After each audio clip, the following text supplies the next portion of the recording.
So thanks, thanks for registering on for DNS classes, Ranjit. So before starting to the class, let me just introduce myself. So my name is Amar. I'm part of NetMinion. Overall, I have 15 plus of year experience. I have experience on the F5 product, for example, LTM, ASM, and DNS, APM. I do have experience on a firewall. I do have experience on network devices like router, switches, and I have also experience on the cloud. So yeah, I would be your trainer for this DNS class, and yeah, here we will do all the live and industry relevant training. So yeah, so before starting to this demo, okay, I just wanted to understand, do you have any prior experience on F5 devices? No, I have not worked on F5 devices, but I know the DNS. Okay, let me tell you my background. I'm into uh, cloud. That means virtualization. I work on OpenStack, OpenShift, Kubernetes, and routing switching. So basically, I'm into LTE 5G networks and radio access network. This is my profile, and I come across F5 for the GTM, where we have deployed. In the process of deploying Wi-Fi calling. So Okay. in Wi-Fi calling, we are using extensively F5 GTM. So that's the reason I'm learning it. Okay, great. Thanks. All right, so let's start with the F5 DNS. I hope you are already aware about DNS, but let me just give you some background about DNS. So before going to the DNS, these are the topics we are going to cover. Here I have written the major topic. Okay. However, there are subtopics in this that we are going to cover. So we are going to cover what is a DNS and how the DNS is usually deployed in the organization. Then we will talk about big IP DNS services. That means we are going to talk about F5 DNS services. What are their advantages, disadvantages, etc. Then we will talk about GSLB, which is known as a global server load balancing. Okay, so global server load balancing is nothing but this is providing the load balancing of DNS query on a global level. So for example, when we are resolving any domain, so as per region, it is giving the IP address for that domain. So you can take example of google.com. So if you go to google.com, so by default, this is going to redirect you if you are making the query. So it is going to redirect you for India. And if you are going to make the query from US, so it is going to redirect you to US.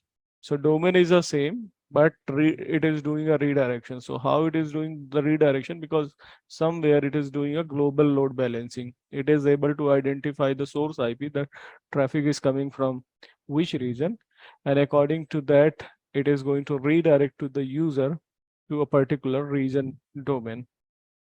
So that thing we can achieve here in the GTM using global server load balancing. Then we will talk about the different object that we create under F5 DNS. Okay, so we are going to talk about data center, servers, okay, etc. Physical object and logical object. And then we will talk about DNS virtual server. Okay, so here we will discuss about how we can create a virtual server for DNS. Then we will talk about DNS pool, wide IP. So these are the major topic that we are going to cover. Moving to next, what is DNS and why DNS is required? So as we know that as a human mind, we are able to remember name very well, then number. Okay, that's why this DNS came into the picture. As you know that in the network world, everything's work on the IP. So for example, if you just want to access any website, ultimately I can access the website using the IP. But remembering IP is a challenging task. So we define a particular host name for the IP, and that host name is easy to remember. So if you just want to access a website using a host name, so computer doesn't understand the host name. So what it does basically, using the DNS, it resolve host name into the IP. Okay, so you can see as an example from the PC, if I'm trying to browse google.com, so my query would go to DNS server, and then DNS server is going to resolve their IP into the, sorry, their domain name into the IP. Okay, and then a computer can directly communicate to the IP. So its DNS is providing user-friendly name. Okay, and user-friendly name, it is resolving into the IP. That's why DNS is used. If I talk about how query is getting resolved, so query is getting resolved in a this way. So query is what? That's a DNS lookup. So how DNS lookup happens? Basically, client is generating the DNS query. Okay, and this DNS query, first it would be trying to resolve a particular domain name from its local cache.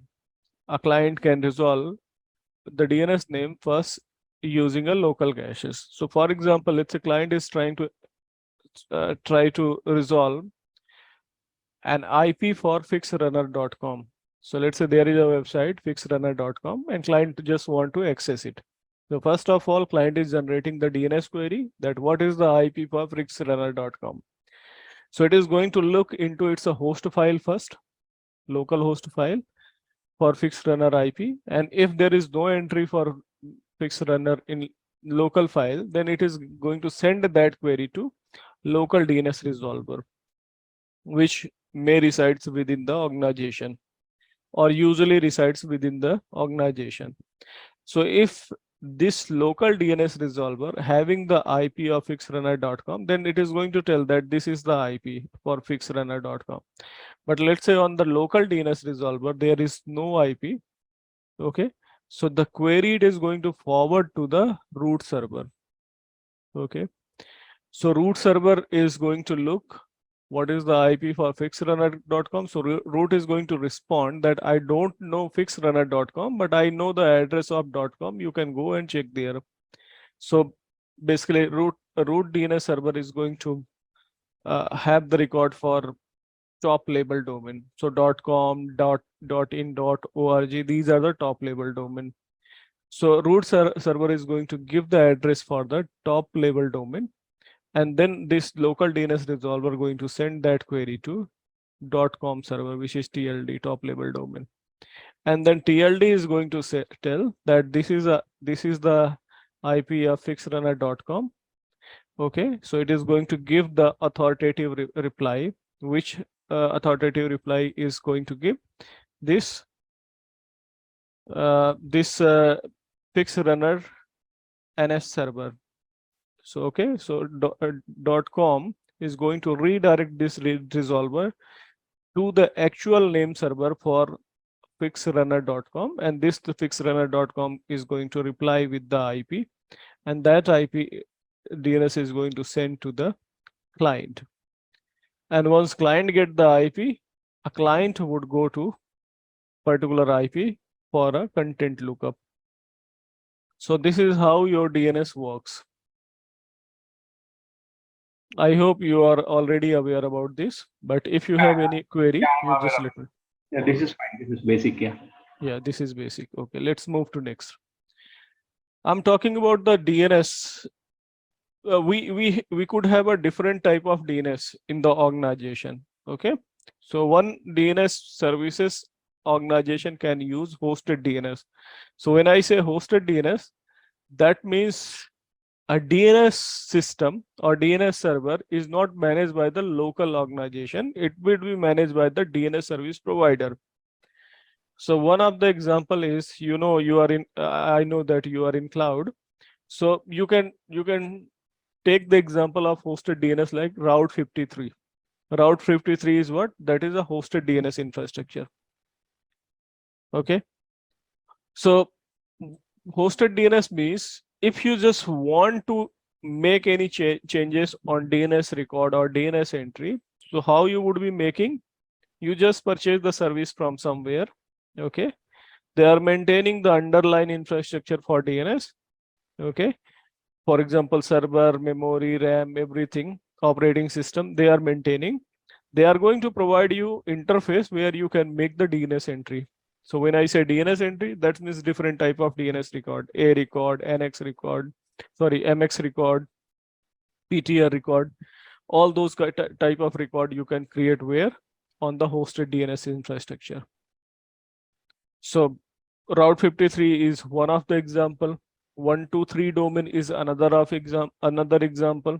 Okay, you can purchase the DNS services, and if you require to make any entry, so you can make those entry on their infrastructure. Right. So we have a hosted DNS, and then we have a in-house DNS. So what is the benefit of hosted DNS? That this is going to reduce the administrative offloads to the DNS provider, reduce the local bandwidth as well, provide improved DNS reliability, protect against DNS attacks, like on DNS DDoS attack could happen. And this is good option for the smaller organization. However, when you are using hosted DNS, so there are some disadvantages as well. Okay, the disadvantages is it offer reduced control. That means controls basically would be reduced. You can't control this DNS as you control in-house, as you have a control in the in-house. Difficult to customize or extend, more expensive based on the query per second. So basically they charge based on the query per second. In-house DNS, it is offering more control over the DNS, more flexible, able to change within the need of the business, whatever your need. According to that, you can change your DNS services or entry there. Software cost for DNS is often free. So usually you know that there are different type of free DNS you can create.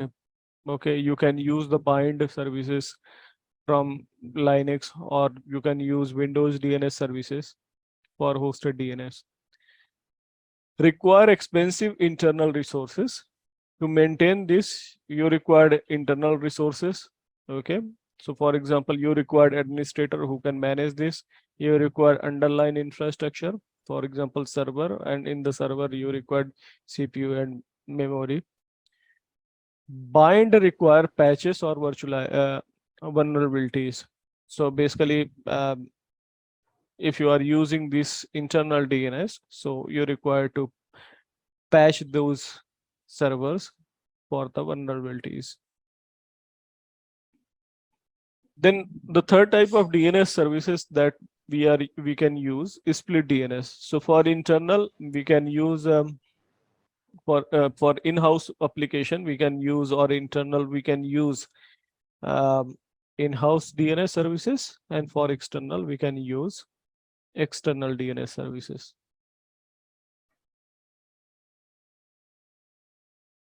Okay, what is the limitation of the DNS? There are some limitation of DNS. Okay, it doesn't care whether the application assigned to DNS records are up or even exist. So I'm talking about which DNS we are going to. I'm talking about the normal DNS services that we use in the organization. So for example, if you have a DNS server, I can let you know in this way. So let's say you have a DNS server, and inside this DNS server, you made the some entry for this. So let's say you made the entry like NetMinion .net, and for NetMinion.net, you have decided that this is the IP 192.168.2.10. Let's say this is the IP of NetMinion. Okay, so your client is going to make a query with whom? For NetMinion, if it want to browse NetMinion www.netminion.net, so it's going to make a DNS query, okay, to the DNS server. Let's say this is a DNS server. And then DNS server is going to tell the IP to this one that this is IP 192.168. As a response, it is providing the IP. Without caring whether this IP is up or not, whether the services running on this IP are up or not, without caring, it is going to provide the response. And when this server is going to browse the server, which is netminion.net, actual server, when this is sending, to browse the actual server, if this server is down, so here it is going to send 404 error on its browser. This is the limitation in the normal DNS services. It is not going to monitor the backend resources, whether the backend resources is available or not. But if you use F5, and if in F5 you are going to use intelligent DNS resolution, so not only your F5 is going to resolve the DNS, but also it is going to look the health of the backend node. I mean resources health it is going to check. If resource is not available, so it is not going to send the response to the client. So I mean to say, this was the normal DNS server. But let's say if you are using F5 as a DNS server. So on the web server, do you require any patch or agent of F5? No, you don't require anything on the web server. Let me tell you, I would let you know that how it is going to check the web server. So let's say these are the web server for NetMinion. These are the two web server, and that is for the netminion.net.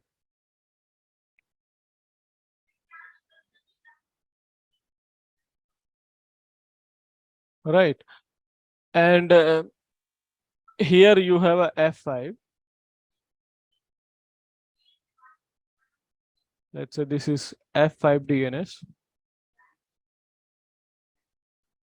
And in the F5 DNS, you have configure intelligent DNS services. So basically intelligent DNS services, you can only configure if you just want, if you use wide IP. So let's say you use wide IP. What the wide IP you have configured? You have configured wide IP.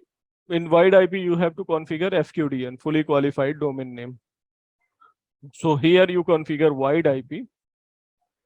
And in the wide IP, you have mentioned that netminion.net.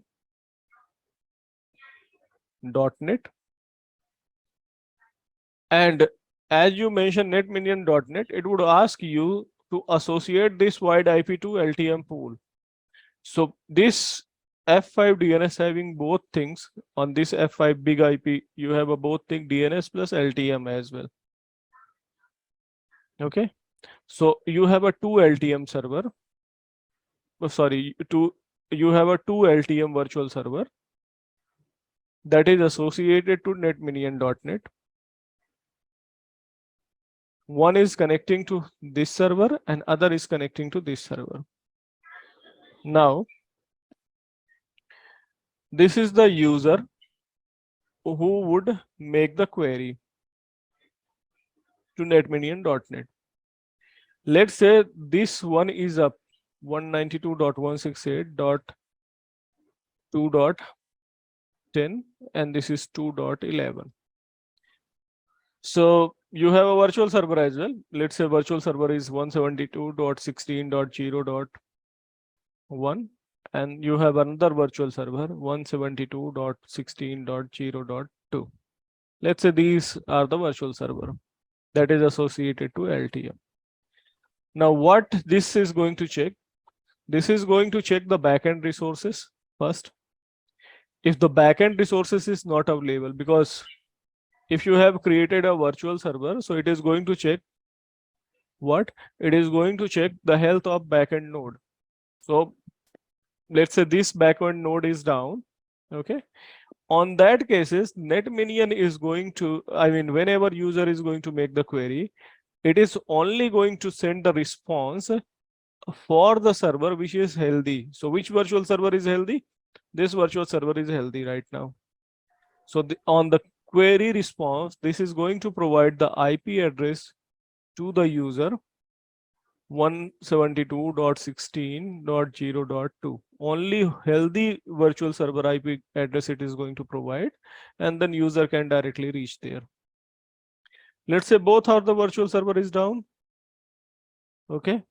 I mean, let's say both of the server are down. So on that cases, when user is going to make the query, on the query itself, it is going to say that this DNS record is not found as a response. So this user would not be going to browse anything. It is not going to send anything, any request on this. Okay. So in the local DNS, sorry, in the normal DNS limitation, it doesn't care about application. Okay, whether the application are up or not, it is going to provide the response once you made the entry. Also, this is providing the load balancing, and just a simple load balancing it is providing. Which one? Round robin. If you have a two DNS IP for particular, uh, sorry, for particular DNS record, if it is binded with the two IP, so one query would go to one IP, another query would go to another IP. It is just providing round robin, a simple load balancing. But if you are using F5, so there you can use the intelligent load balancing, or more load balancing you can do. You can do the load balancing based on the geolocation. You can do the load balancing based on the ratio. There are different type of load balancing you can use with the F5. And in normal DNS server, you require a manual update. You require a manual updates. For example, let's say if a particular host is down and you have created a new host, so manually you need to update their record. Okay. And with the normal DNS server, what is the problem? It cannot handle DDoS traffic, because a normal DNS server is not made for to handle the millions of query per second. So if you are using F5, F5 can handle millions of DNS query per second, because their hardware is customized like that. Okay, so in this case, in this diagram, on the right hand side, we have two LTMs. Okay. And each LTM is connected to one web server. Each LTM is, sorry, you can say that, yes, these are the web server. Maybe these web server in a different data center. Okay. So it is actually like this, I would say. Just you have a this wide IP that would be somewhere, okay, or in the data center. Maybe this is in, let's say this is in India data center. And if you are making a query, okay, so it is going to look that query is coming from where. If it is coming from India, so this is going to send that to the India data center LTM. You can say this is a LTM, and this is going to send that query to India data center LTM. If this query is coming from US, so it is going to send that to US data center. It is going to resolve the US data center IP. In the ecosystem, we have GTM as a front ender, where Yes. you have a global IP, and that is segregated to data centers via the LTM. Correct. Okay. So basically, yes, basically your wide IP, sorry, your DNS would be dependent on LTM. So under DNS, maybe LTM, or maybe if you don't have a LTM, if you have any other servers apart from LTM, directly you have a server. Okay. So it would be able to identify the server resources and it would be sending that query to particular server. So I mean to say, hierarchy would be like this. You have a front end, in front end you have a DNS, F5 DNS, and on the back end you might have directly server or you might have a LTM over here. And under LTM you have a server like this. So usually in F5 world, I have seen mostly the people is not using a directly server, but they are using LTM.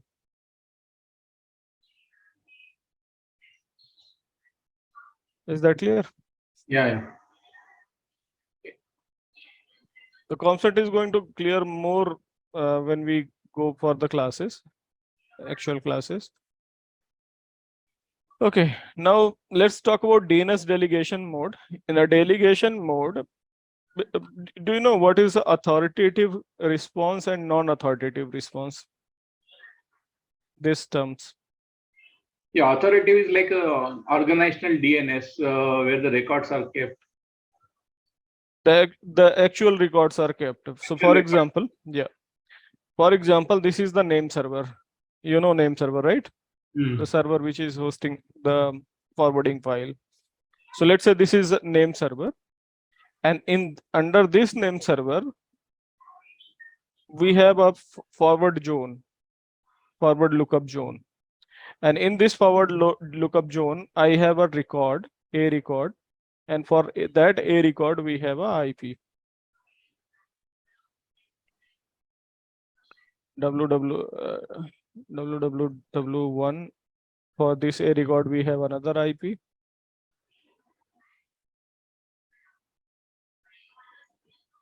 So let's say I am making the query from this system to actual name server, this name server.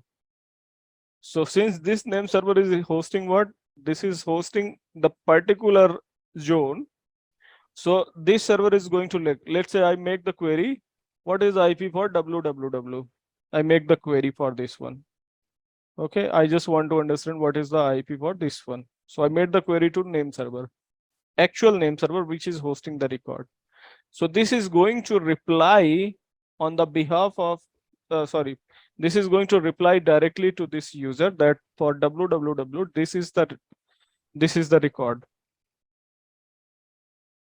So when it is going to reply, its reply would be considered as an authoritative response. Why? Because this is the one which is hosting this particular record. That's an authoritative response. We could have a non-authoritative as well.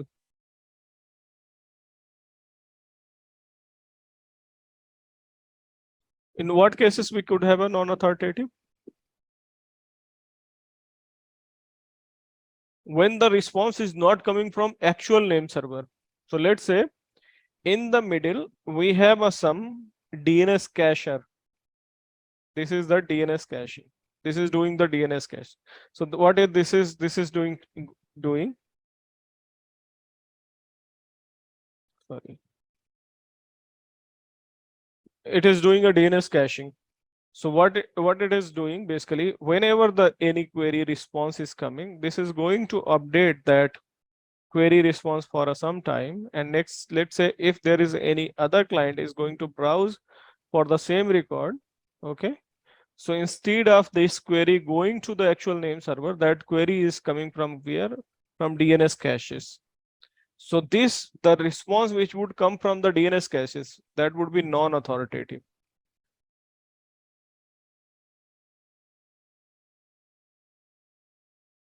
So when the response is coming from DNS cache, that would be non-authoritative. Clear?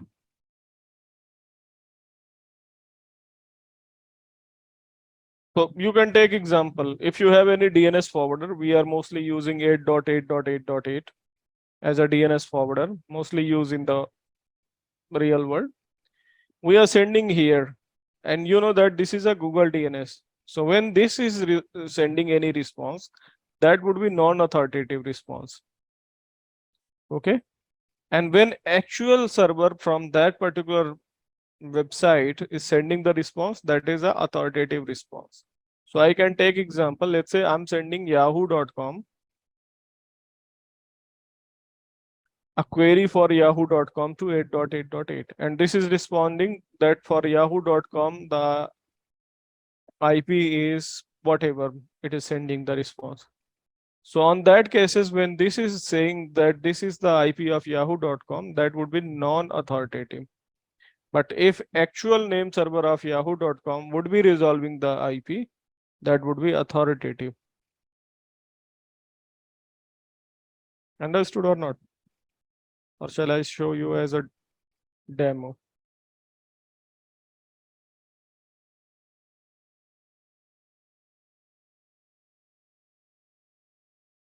Let me tell you over here.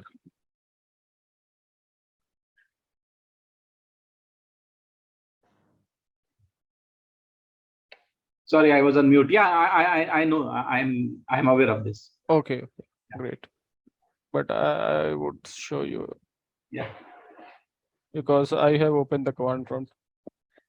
Okay, so let me show you, for example. So for example, I'm sure that I'm using the local ISP DNS over here. And if I try to resolve NS lookup for NetMinion.net,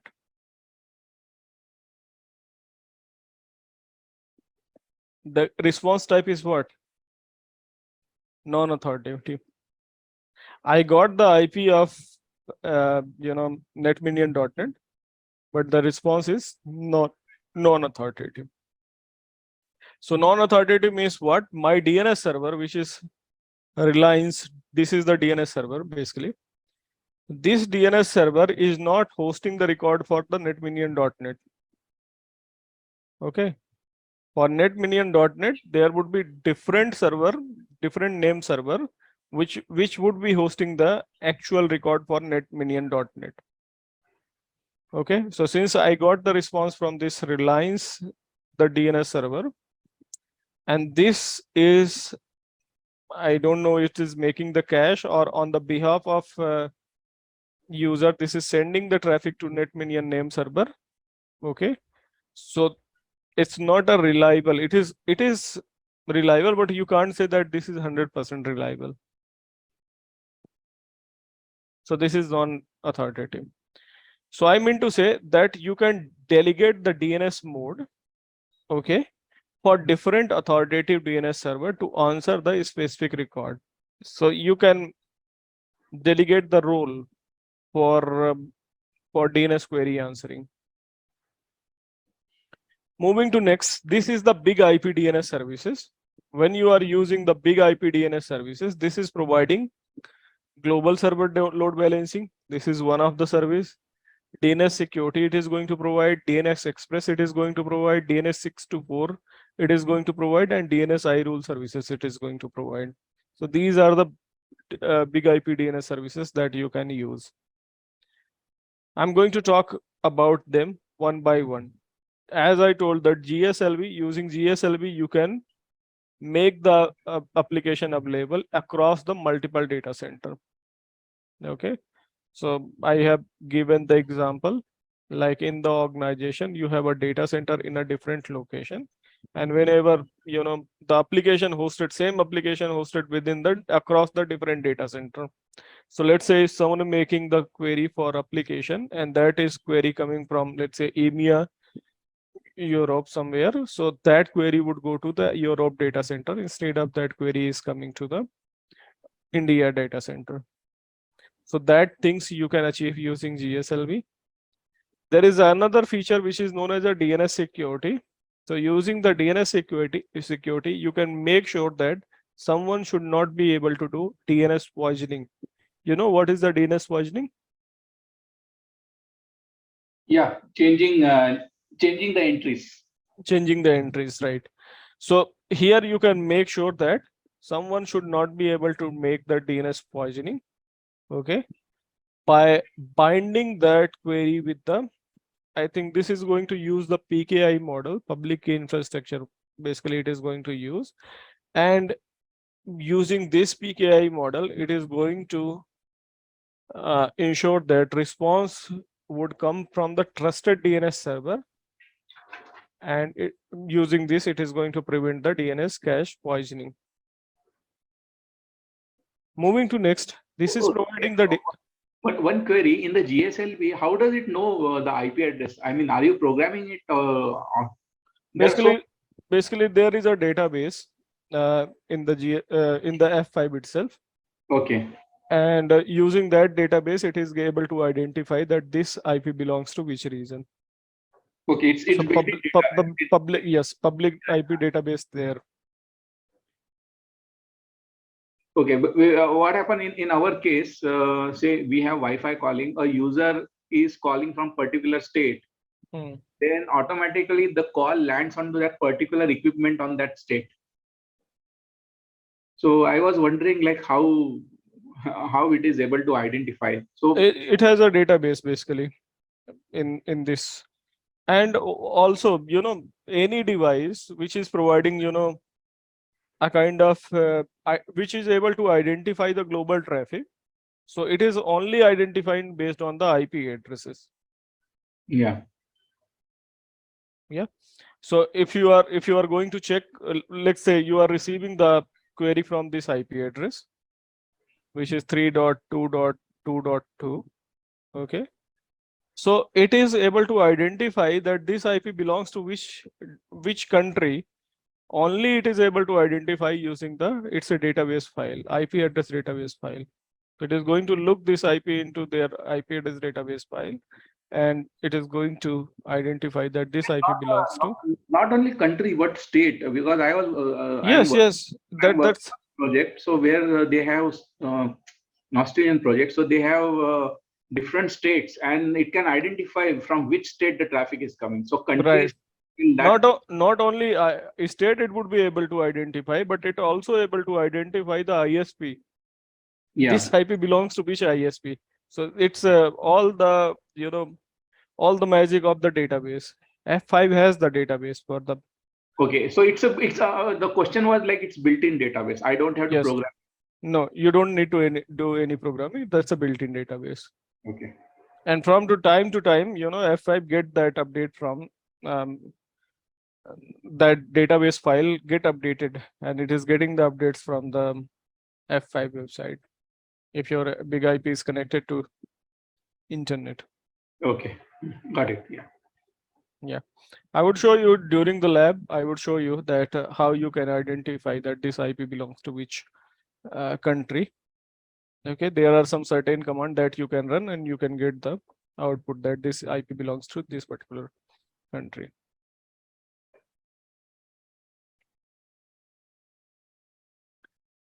Okay, so moving to next,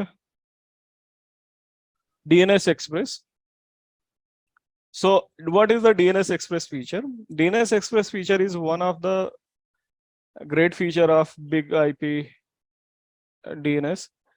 It would be able to resolve the DNS query with the high speed.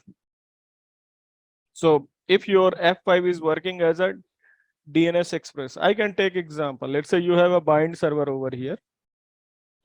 This is actual DNS server.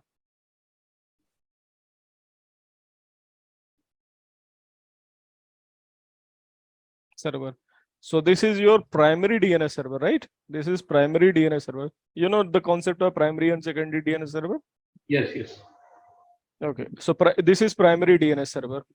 So in the primary DNS server, usually if you know the concept of primary and secondary DNS server, so you knowing that on the secondary, you would have a read-only copy of primary DNS server database, right? Yes. So you have actual database is here. That's a forwarding file. Okay, so basically this is your forward zone database is here. This is actual database. And what you are doing, basically you are going to use this F5 as a secondary DNS. Okay, that means between primary and this secondary DNS, you have a zone replication. That means whenever you are making any entry over here, that entry is going to be updated in the F5 as well, F5 database file. Now, for a user, you are going to provide the IP address of your secondary DNS. Okay, like user would be resolving the IP, query using a secondary DNS services. So now let's say there is an attacker who is trying to make the, you know, it is trying to generate DDoS query. Lot of DDoS query it is going to generate. So all the query would be handled by which device? Only F5. And since this F5 is providing high speed slave server capabilities, that means a million of query per second this can answer. So let's say on the bind server, you has the capability that it can offer only 1,000 query per second. But what you have done, you have put the secondary DNS over here. Okay, so this secondary DNS is going to contain same record as you have on a primary. Okay, and whenever million of queries coming, so this secondary DNS server would be able to respond. Okay, so in this way you would be able to protect your primary servers, and this feature is known as a DNS Express, where you are using F5 device as a secondary DNS server, and you are going to host a same zone file on the secondary DNS server. So this is going to make the big IP DNS as a high speed, and it is responding with the high speed, and that would be authoritative reply. Why this is authoritative reply? Because this is a name server. This is hosting actual, DNS records. So that's the DNS Express. Yeah. Yeah. Moving to next. DNS 624. That means if your underlying infrastructure is running on IP version 4, but your requirement is to use IP version 6 on the front end, yes, you can do that. Okay, so nothing you need to do. On the F5 big IP side, you need to create one listener which would be listening the query on the IP version 4, and on the backend pool you can put your IP version 4 servers. Okay, so front end it is coming IPv6, back end servers are still IPv4. That's Right, what. right. And using DNSI rule, you can enable multiple, you can manipulate your DNS query. Okay, so for example, if you want to provide conditional, parameters, so you can use I rule to modify those query or response. Okay, so this is all about the DNS. Now I would talk about the big IP flow, how it is resolving the DNS. So basically, in the big IP, your query would always go to listener. Okay, so on the big IP, you have to create a listener. Okay, so your query always go to listener. So as a client, if I just want to resolve NetMinion.net, I send the query for NetMinion.net. That query would go to my listener first. Okay, and then this listener is going to check for NetMinion.net whether any wide IP is assigned. If wide IP is assigned, then it is going to do intelligent resolution. That means the GSLV1 resolution it is going to do. But let's say you haven't created any wide IP for NetMinion.net. Then it is going to check whether this NetMinion.net any express zone is assigned. When I say express zone, that means whether F5 is working as a secondary device, secondary DNS. So if you have defined any express zone, then fine. If you have defined express zone, then it is going to do accelerated resolution. When I say accelerated resolution, that means the query would be resolved by the F5 itself. Okay. If you haven't done this, you haven't defined DNS express zone. So it is going to next part. It is going to check for NetMinion.net whether any cache is assigned, DNS cache. If DNS cache is assigned, that means the NetMinion.net, if it is on F5 DNS cache, then it is going to respond this client from the DNS cache itself. But let's say you haven't defined any DNS caches.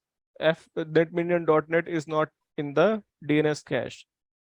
Then it is going to check into the resolving cache. What is the meaning of resolving cache? It would make the query, your F5 is going to make the query to root DNS, then top level DNS, and then from authoritative DNS, it is going to get the response, and that response it is going to cache, plus it is going to respond to the client. If you would define resolving cache.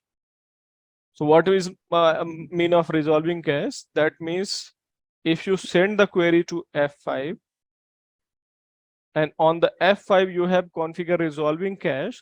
So on the behalf of user, this F5 is going to make the query to dot root DNS, then top level DNS, and then authoritative DNS.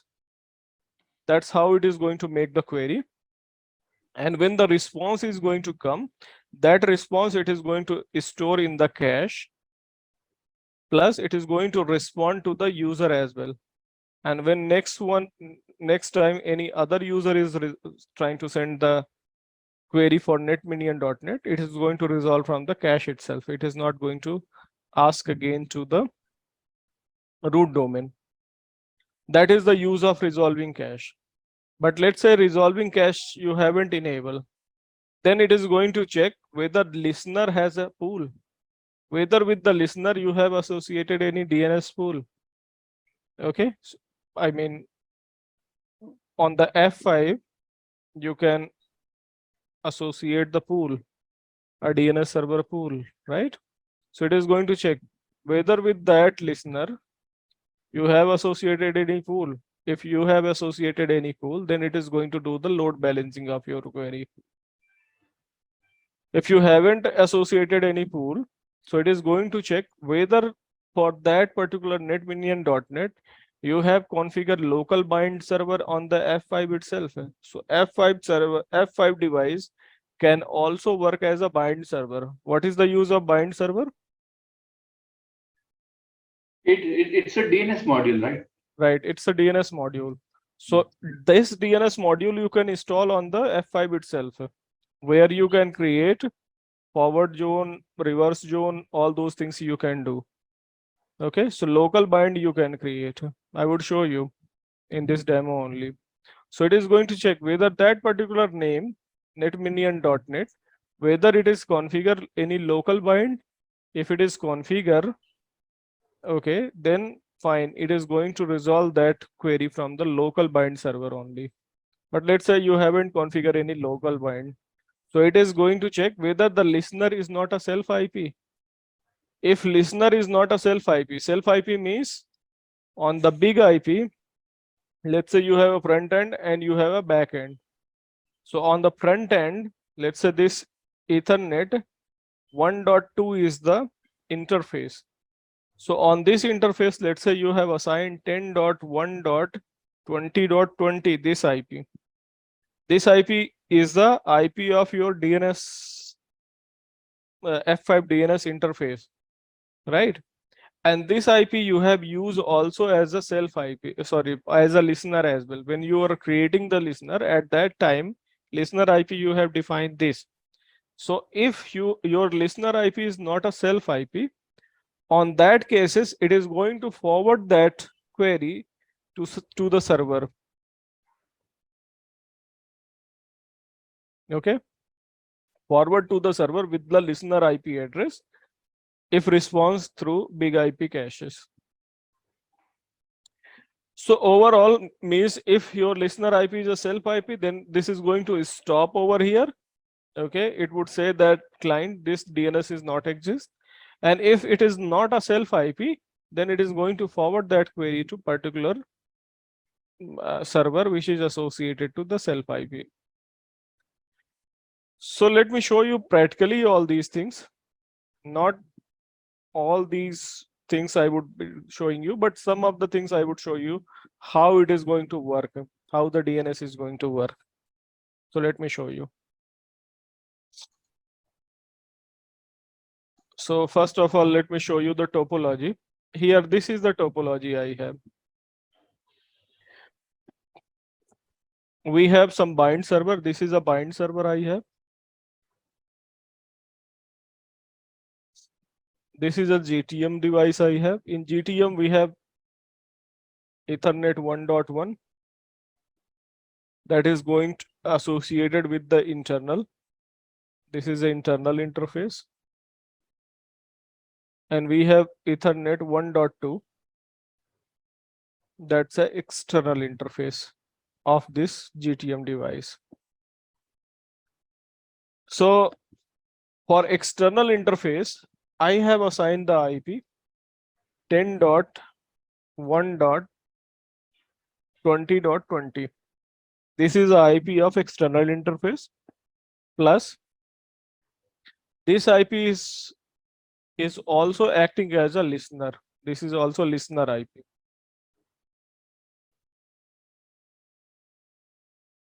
This is also acting as a listener. Okay. And with this listener on the back end, this is the listener. This is the front end basically. On the back end, this server is associated. So server IP is what? 10.1.12.1. This is a server IP. So if I make a DNS query to the listener is going to send that query to this DNS server. Okay. So I mean to say that how I have configured this. Let me tell you.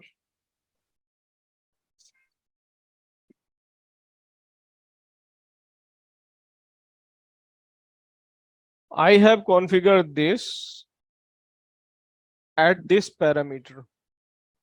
Basically, I have a created listener, which is 10.1.20.20. That's a listener. So user is sending the query to the listener. And with this listener, I have associated a DNS pool. So there is a pool. And in that pool, we have a server 10.1.12.1. That's a tool. This server is a bind server. The server Pool, it consists of the DNS server, right? right. That consists of DNS server. Linux DNS server, yeah. Linux DNS server, right. So that's a pool. In this bind server, I have created. Sorry, I have created this.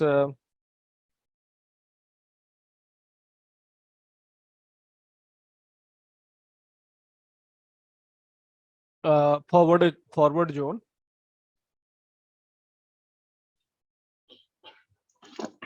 On this DNS server, I have created a forward zone, and that's basically containing different records. So I would show you everything. I would show you bind server, I would show you listener, I would show you pool, etc. So let's go here. Asgar, you are on camera.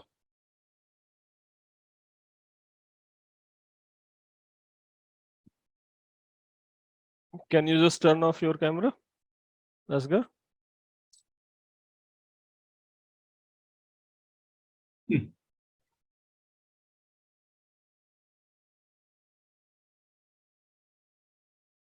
Okay, let me show you this lab. Okay.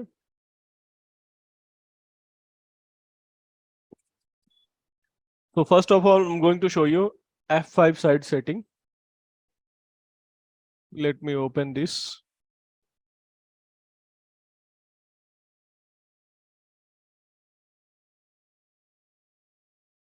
The F5 management IP is 10 dot. This is a DNS server. Sorry, F5 DNS GTM basically. So the front end management IP is 10.1.10.20. So let me just try to access the management console using admin.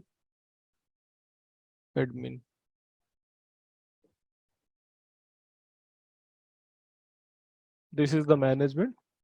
And in this, I have installed both module LTM plus I have installed the DNS module as well. I can show you. So you mean on one LTM you can have, on one F5 you can have LTM as well as GTM, correct? Yeah, both you can have. Both you can have. In case of virtualized appliance. These are the virtualized appliance, correct? Okay. So I have installed LTM and I have installed the DNS module, both module on this one, right? Now, I would show you the configuration, front-end configuration and back-end configuration. So let me show you the network configuration. First, I'm going to show you interfaces. 1.1 I am using for internal VLAN and 1.2 I'm using for the external VLAN. So I would show you what is the IP of 1.1. So this is 1.1. And for 1.1, I'm going to use a self IP, which is 10.1.12.20. This is for internal one, and this is for the external one, 10.1.20.20. Okay. What I have done, I have associated this to internal and external VLAN. That means these 1.1 interface is communicating to this Linux server, and 1.2 interface is communicating to this Windows server from front end. So 1.2 is a front end. So here I have created a different VLAN into the switch. Let me show you. Enable show VLAN. So you can see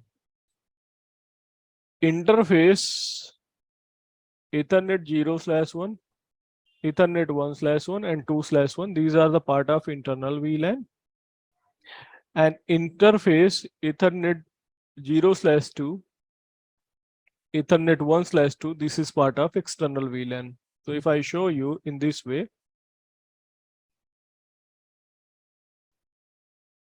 so this interface Ethernet 2/0, that is part of external. Sorry, 2/0 is not a 2/0 is here. 2/0.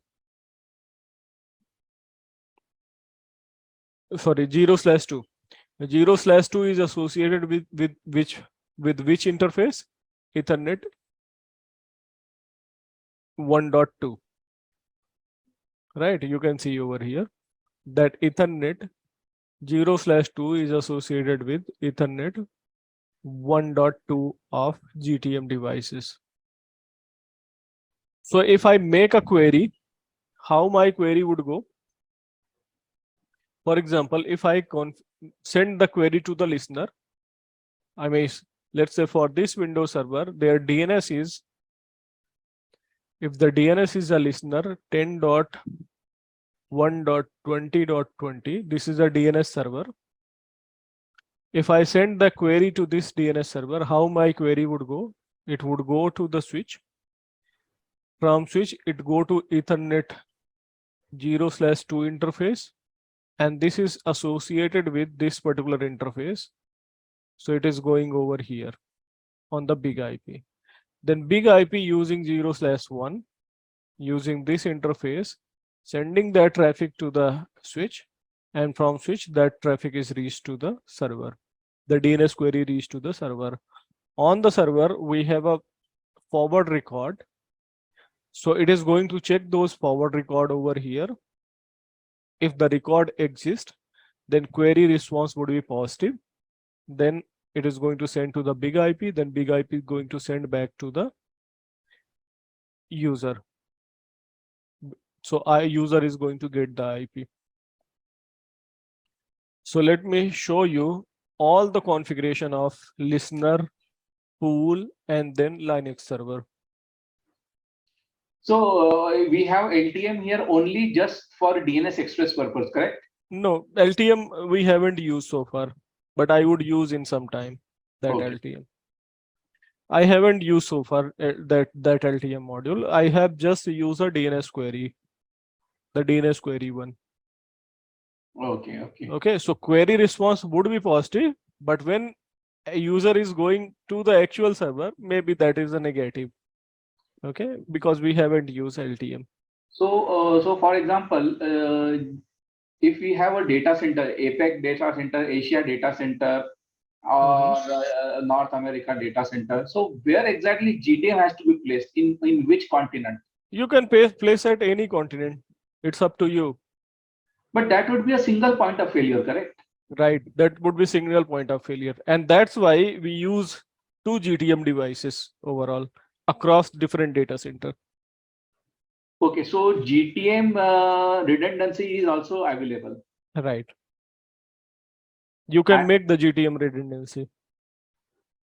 okay, and in that case, the IP address. The wide IP would be different. I mean, on the wide IP level, you can do the load balancing. Okay. Yeah. So I'm in this particular demo, I have chosen a simple lab that is not showing as a GSLV, but it is showing as a DNS resolver. So let me show you the configuration over here.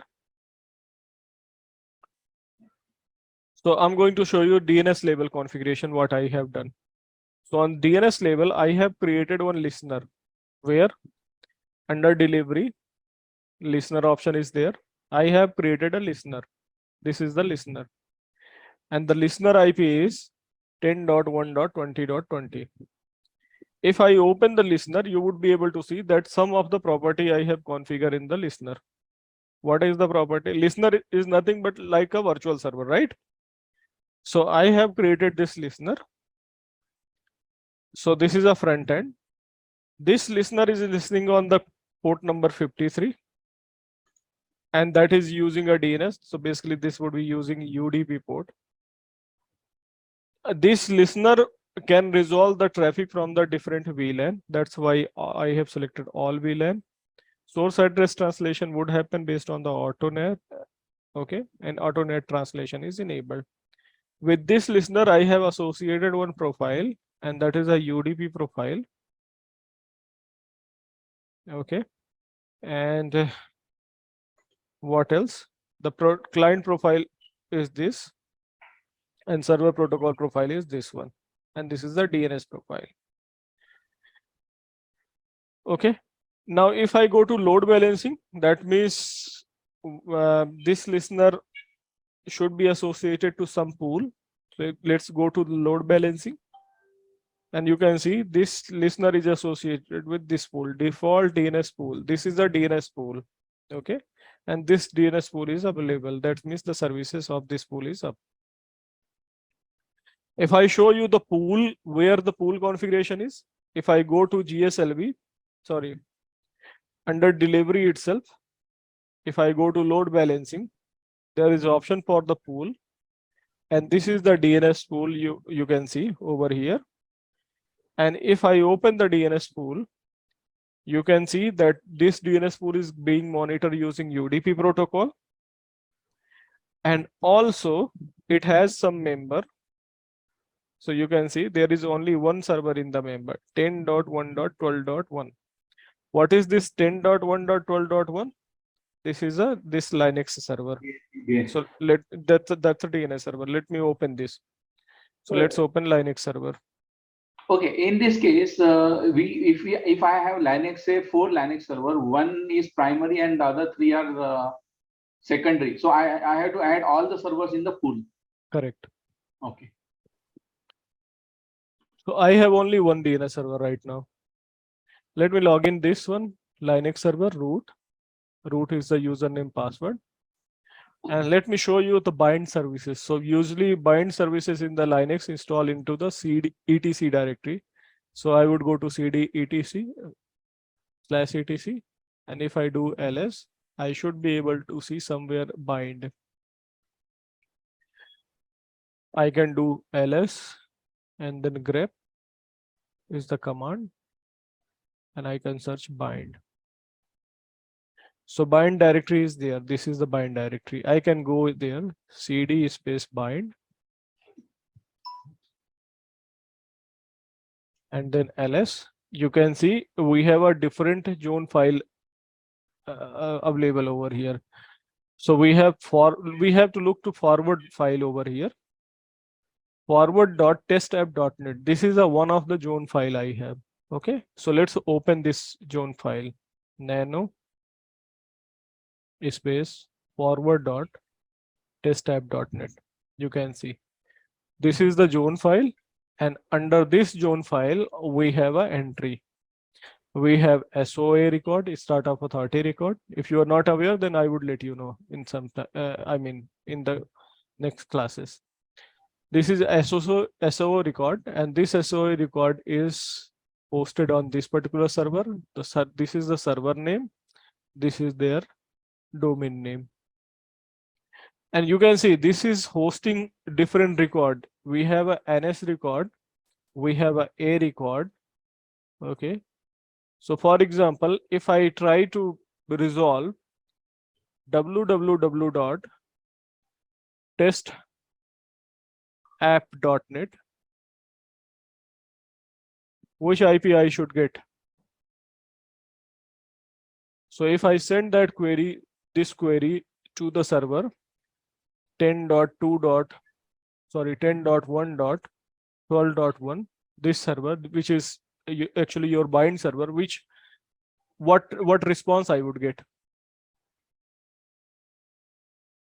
As a response, I would get this IP. Why? Because this www associated to this www is a one of the record that is associated to this particular domain. So I should get this IP. Right? So if I send the query, I would get this IP. This is the forward lookup. And I have created a reverse lookup as well, reverse lookup zone. So let me exit, Control X. Let's run the ls command. This is a reverse lookup file. If I go and check there, nano space reverse .testapp.net, you can see this is a reverse lookup. So I have, you can see the PTR record is again your reverse lookup record. Okay. So I'm going to show you how I can resolve the query. So I would go to this Windows server. On this Windows server, I would go and show you what is the DNS setting I have. So I can go to command prompt, ncpa.cpl.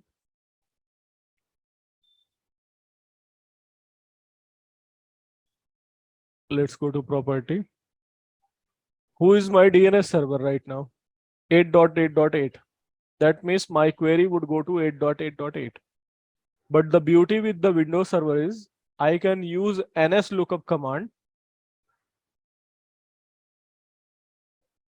And from here, I can change the default DNS server using this command, server. And then whatever the DNS server I just want to assign, I can assign. So what I would do, I would make the DNS server over here to my listener. This listener IP I would assign to my DNS server. So let's go here and put the listener IP over here. 10.1.20.20. That's the listener IP, right? And if I try to resolve any particular record, for example, www.testapp.net, I should be able to resolve. Okay, it's responding. And what's the response? This is the www.testapp.net. It's resolving that IP, right? If I resolve instead of www dot, I would say server dot testapp.net. It's not resolving. Why? Because this record is not exist into the DNS server. But what? Server 1, as you have seen, the server 1 record is there, right? Was there.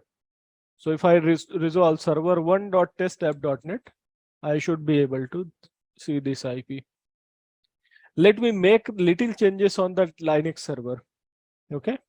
So I would go inside the Linux server and I would add one more record over here. Whatever record you would say, I would add.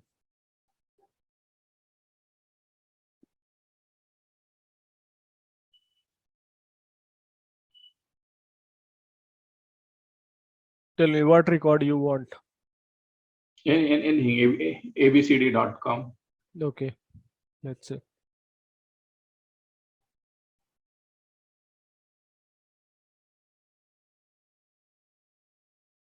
ABCD.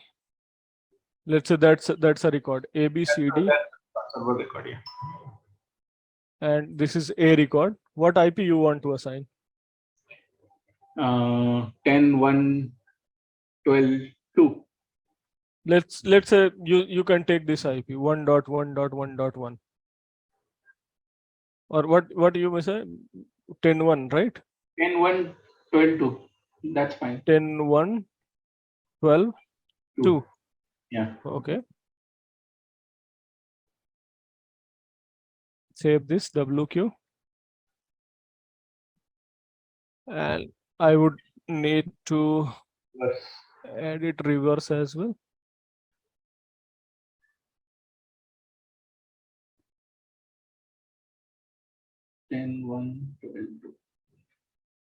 You don't need to put entire thing. You just need to put like this.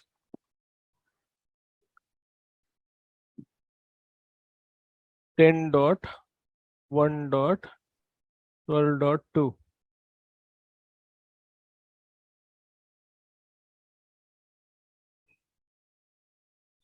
This is a PTR record.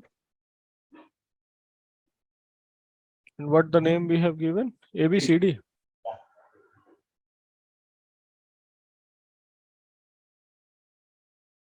PTR will have full FQDN, correct? Right. Testapp.net. ABCD or ABC I have given? ABCD, I think we have given ABCD. Okay. Let's save this. So Control O.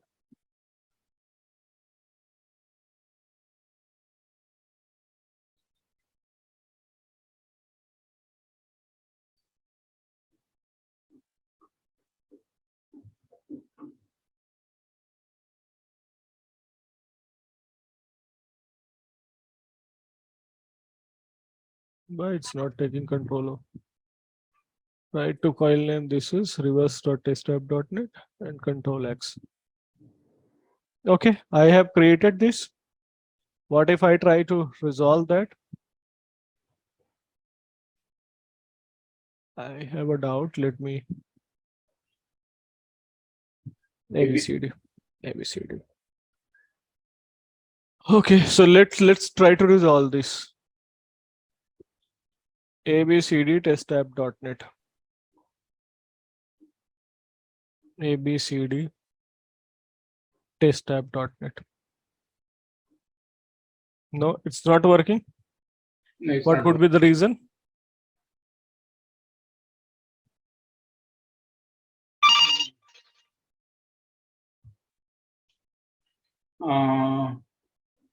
Maybe we have to restart the bind service. Correct. So we have to restart the bind services, then we will able to do this. Yeah.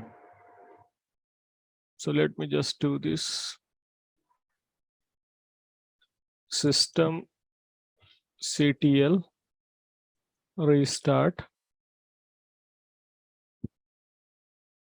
bind 9 and status.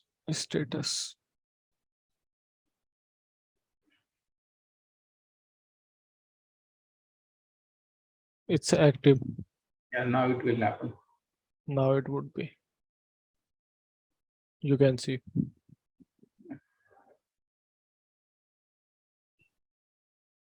Okay, so now I would make actual changes on the DNS, and I would show you how you can reach to this one, 10.1.12.2. So CMD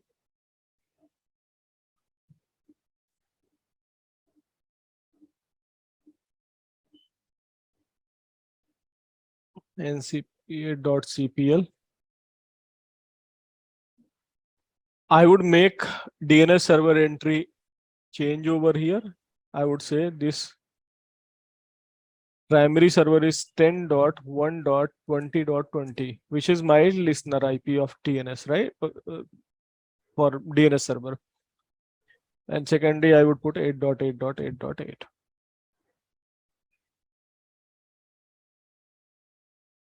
Now, if I go to command prompt and try to ping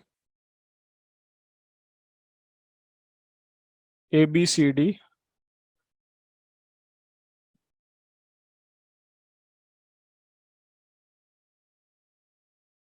test app.net,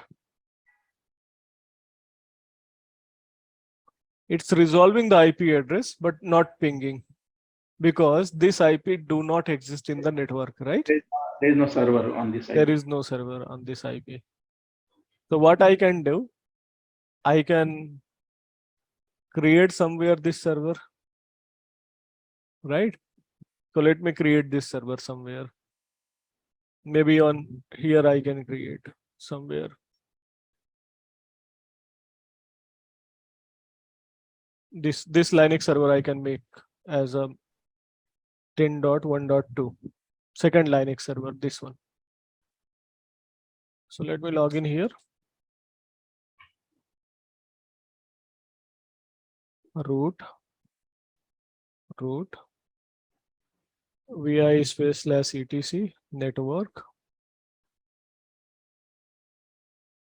and then interface, press I. 12.2, right?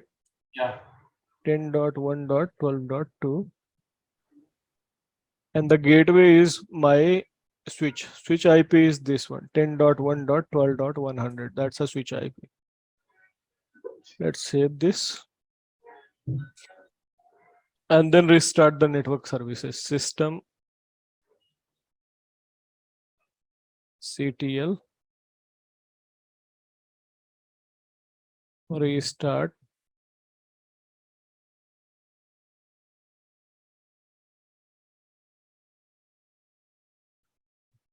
Networking dot service. ifconfig.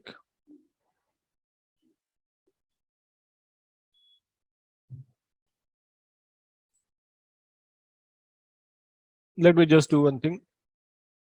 It's not taken so far. It only takes when you reboot the server. That's a problem with this lab. Don't need to reboot. It's just system CTL restart network. I did that. It's not. It should work actually. Okay, I would try with your command. I try with the networking services. Yeah.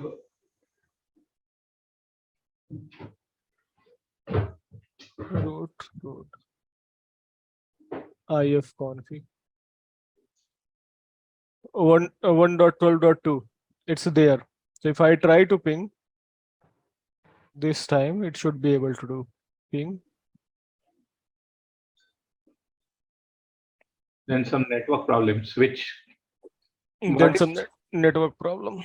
This is EVNG simulator. Yes, that's a EVNG simulator. I can do one thing. This is connected to 2/2.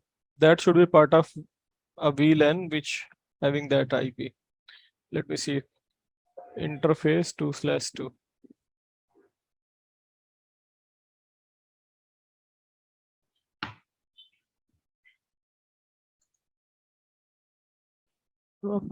To switch. Okay. So interface, sorry, enable conf show run interface Ethernet 2/2.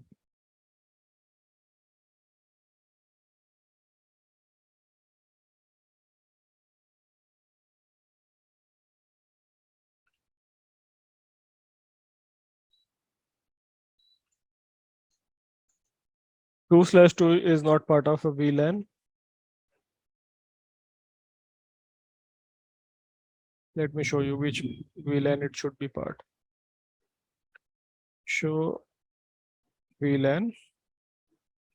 2/2 would be should be part of internal VLAN, which is 12. So conf t int space Ethernet 2/2 switch port access VLAN 12. Switch port mode access. After some time, it should communicate. I'm pretty sure that this server would not be able to communicate to. It's a VLAN itself.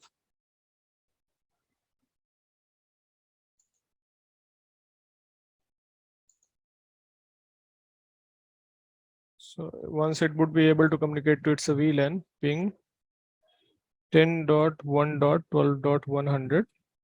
It's pinging. So now I should be able to reach here.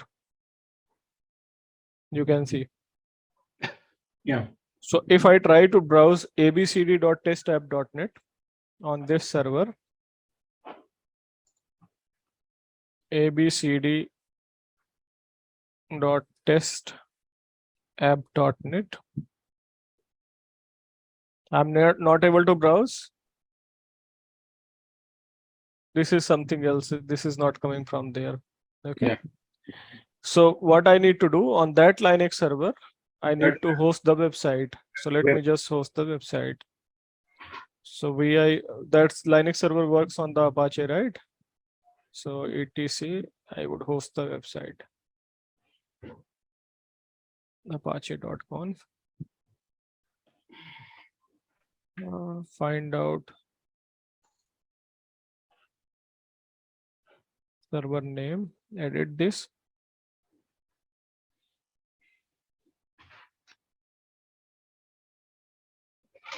Pin dot 1.12.1. 12.2, right? That's IP. WQ.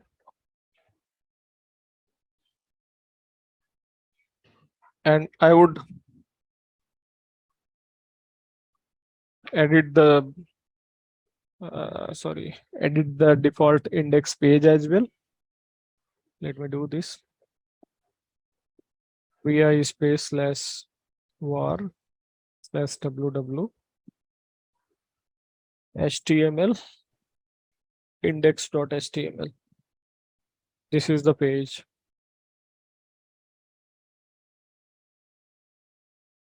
No need here. Default page is also good. Default page is also good, right? That's Yeah. fine. Okay. Let's go and save this. So systemctl restart apache2.conf. Apache 2.services. And then let's check its status.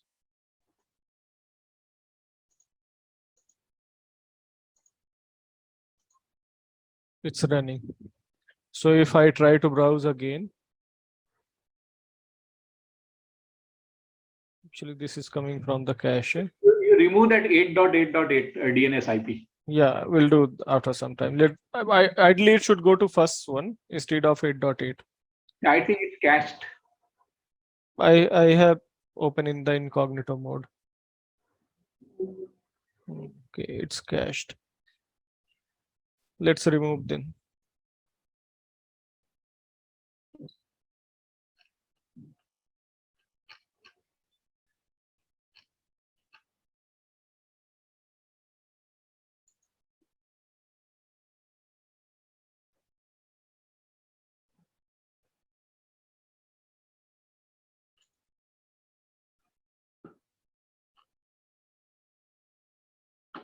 HTTP abctester.net.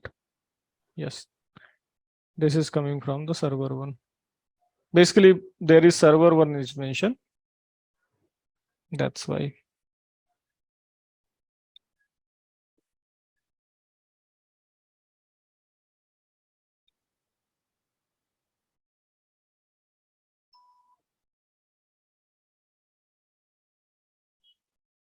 Are you still able to see the screen? No, yeah, I can see this. Okay. So it's coming from the server one, right? This is the server one. And basically server is nothing but this is the one. So it's coming from here. Why server one is mentioned? Because on the default web page, there is server one. If I make the changes on default web page, it should be server two. Let me make the changes.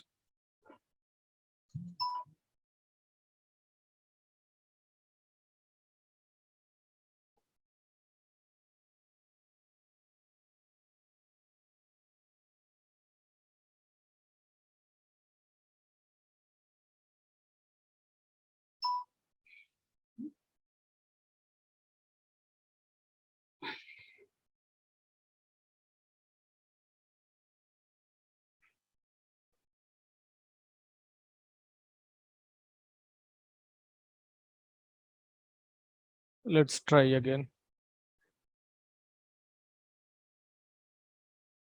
Now it has been changed.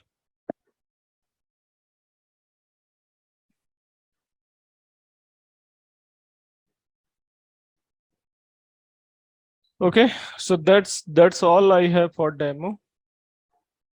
And hopefully it make the sense for you. You got something from this demo. Yeah. So while we continue classes, what is the best way for us to practice on GTM? So you can do the practice on the lab. Think about different scenario. Okay. And basically you can use that admin guide for it's a 302, right? The exam of F5. So you can use the admin guide of 302 and accordingly you can do the practice. 302 exam guide. Okay. Yeah. How is the exam of GTM? I mean, if you do the proper practice, this is easy. But if you haven't done the practice, then this is really difficult. Okay. Yeah. It's a simulated question, right? It's not objective. It's a practical lab. Yes. Okay. I mean, I need to check. Earlier it was practical, but I don't know the current scenario, how it is. I need to check this.